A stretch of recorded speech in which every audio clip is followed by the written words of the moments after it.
Hello, it's us, the three nerds. Okay, the two. All right, it's the nerd, the geek, the techie. Call me what you will. With an updated desk tour for 2025, because well, some things have changed. Some through necessity, and others through sheer stupidity. Really. Anyway, the desk itself remains unchanged. It's just a 2 meter wide or long, if you prefer, IKEA tabletop held up by five legs, one on each corner, obviously, and one in the middle.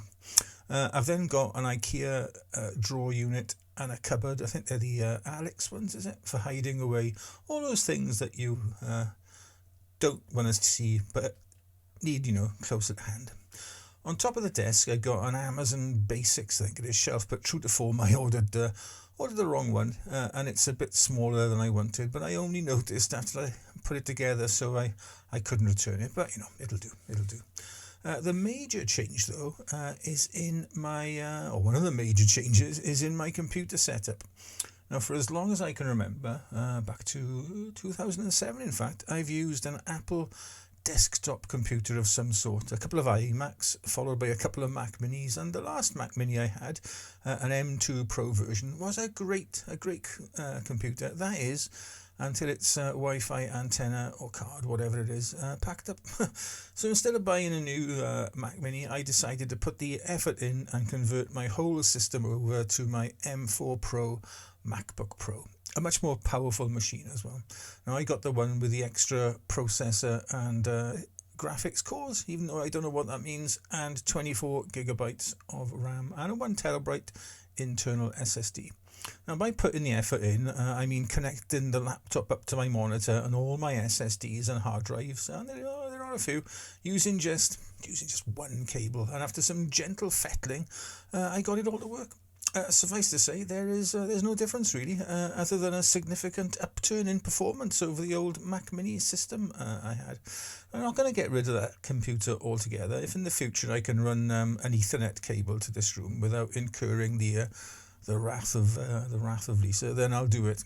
But for now, I'm happy with my laptop just how it is. The only functionality I'm really losing is the ability to use my computer as a server, which I used to do before, with all the computer's contents being accessible from any computer or iPad or whatever in the house. It's not much of a loss though, if I'm honest. I think only I used to use it to access stuff on my Mac Mini from my laptop, really. But there we are. Moving on then from the MacBook Pro, it's connected to a CalDigit Thunderbolt 4 hub, and from there all my drives and other necessary peripherals are attached. So let's have a look at all the interesting bits stuck onto the computer. And by the way, I'll pop a screenshot up from time to time showing everything and how it's connected, and there's also a copy of that on my blog for anyone as certifiably boring as I am to go and take a look. There's probably some of you out there. Now, first up are all the drives housing raw photos and videos for the current and past years, as well as completed and ongoing photo and video projects, and all my music. In all, there's over 21 terabytes of external storage available, and all of it is backed up to a series of hard drives too. And in the case of completed projects, there are 2 clones of everything. I'm not taking any risks here, chaps. I was a bit worried at first that by me daisy chaining 2 hubs together, that the read and write speeds of my drives would be adversely affected, but I needn't have been concerned. I use an app called Blackmagic Disk Speed Checker to check, and the drives are just as fast as if they were plugged directly into my computer. One massive speed benefit I have noticed, though, is in my internet download performance. Now, when it was working fine, the Mini would struggle to get to 30 megabits per second, only around a fifth of what we pay for. The MacBook Pro, however, is getting our full fat internet download speed. Now, my monitor is a 27-inch 4K model from ViewSonic, and it is lovely. It's colour accurate from the box and has a lovely sleek design, and I don't notice any 4 to 5K what's it called, like the resolution thing. I don't notice any difference. I've mounted it to a monitor arm which allows free movement of the screen, and I love it. On top of the monitor is one of those lamps controlled wirelessly by one of these hockey puck style thingies, affording brightness and colour temperature adjustments. For working in the dark, I find it much better than a normal standard like desk lamp. That's all things seeing out of the way then, and hearing is taken care of by way of some pre-Sonos speakers mounted on stands on my desk and connected to a Focusrite Scarlett audio interface. Now these sound lovely to my non-audiophile yet still quite fussy ears. I also have a pair of Austrian audio wired over-the-ear headphones too. Love those. We'll return to this audio interface thingy later, but for now, the remaining peripherals are a Logitech MX Master mouse and a keyboard, both connected via Bluetooth.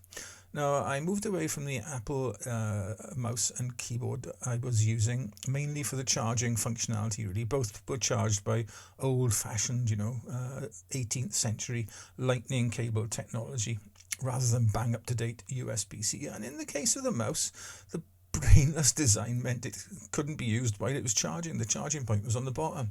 Whoever at Apple signed that off must have been having a bad day. Anyway, I wish I'd made the change much earlier, as the mouse's ergonomics knock the bar of soap like Apple one way into the stratosphere.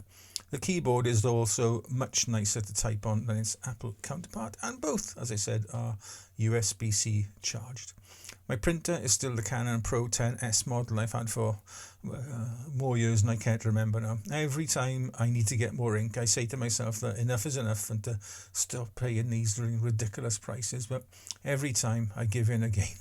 One day I'll break the cycle, but I do enjoy printing, and I don't spend money on much else. So, I don't go out, don't drink, don't smoke, so, what else am I going to spend my money on?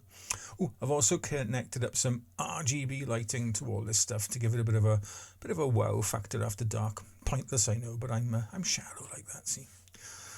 Moving on now to recording videos at my desk, and for that I made some recent quite big changes. Now I wanted a more permanent recording setup, as I was certain one day, and I nearly did one day, going to drop my Fujifilm X-H2 while putting it on or taking it off the desk-mounted camera arm that I've got. Now, I looked at the new Fujifilm XM5, but figured £800 was a stupid amount of money to spend, so I went with a second-hand X-T2 instead, and that's got my lovely Viltrox 23mm f1.4 lens with a warming and a black mist filter stuck on the front of it. Okay, so the camera may not be as versatile as a more modern one, but for my, talking heads videos, it's more than I'll ever need, really. And it's also an excellent backup stills camera, should it ever be needed. After all, an X-T2 has been my main stills camera a couple of times in the past. Yeah, on more than one occasion, yeah. And I absolutely love having one. And it's a bit of an icon, really, as well, isn't it? Now, to see what the camera is seeing, because I forgot that the screen doesn't fold out on the X-T2 after I bought it, I've got a Viltrox DC 550 or 550 550. It's a monitor mounted to the camera's hot shoe. This, though, serves a dual purpose, as I can easily take it from the hot shoe and use it outdoors on photo shoots if I want, especially with my failing eyes these days. I'm afraid also these days that my memory isn't what it used to, Isn't what it used to be. That's it. So for longer videos, I have to rely on a teleprompter.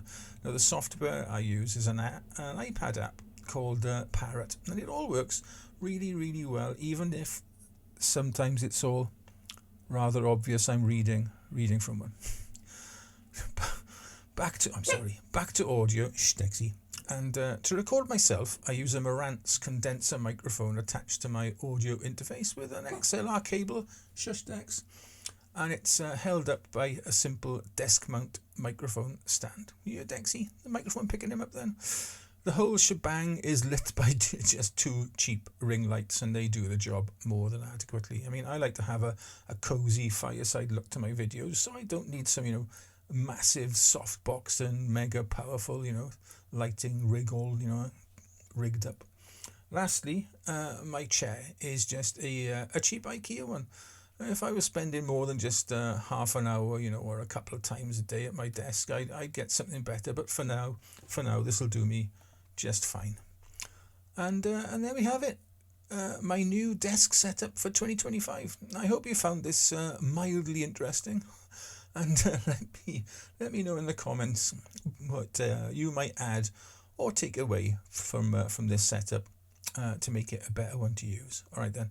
Hopefully see you on Saturday. Until then, just be nice to each other. Okay. Ta-ra.